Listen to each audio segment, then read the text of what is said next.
তো দি বলো তোমার কেমন লুক পছন্দ আজকে? আমার মুখে যেরকম শুট করবে ওরকমই, তার মধ্যে হচ্ছে একটা নিউড লুক চাই, আর নিউড লিপস্টিক, বেশি গর্জিয়াস আছে। আর আই মেকআপ? আই মেকআপ খুব হালকা চাই। ওকে চলো, আর কলকা? ওটা খুব হালকা।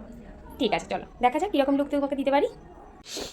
পূজাদি আমাকে 1 বছর আগে থেকে বুক করেছিল এবং তখন থেকে একটা কথাই বলেছিল, আমাকে একদম নো মেকআপ লুক করবি, যতটা মেকআপ না দিলে নয় ঠিক ততটুকুই, এবং কোনো কালারফুল জিনিস করবি না, যেমন ব্লাশার, হাইলাইটার, নিউড লিপস্টিক এগুলো বলেছিল, এবং শ্যাডোটাও খুব হালকা দিতে বলেছিল। ও একটু সাবেকির মধ্যে চেয়েছিল, এমনকি ও আইল্যাশ পর্যন্ত সেদিনকে পরেনি। তো দি খুব ভয়ে ছিল যে ওকে কেমন লাগবে না লাগবে, ওকে আদৌ মানাবে কি না। তো শেষ পর্যন্ত খুব খুশি হয়েছিল এবং তার জন্য কিছু পোজ দিয়ে ফটো তুলছিল, তোমরা এখানে দেখতেই পাবে। এবং দেখা যাক ও শেষ পর্যন্ত কী বলল। 2025-26 ব্রাইডাল বুকিং শুরু হয়ে গেছে।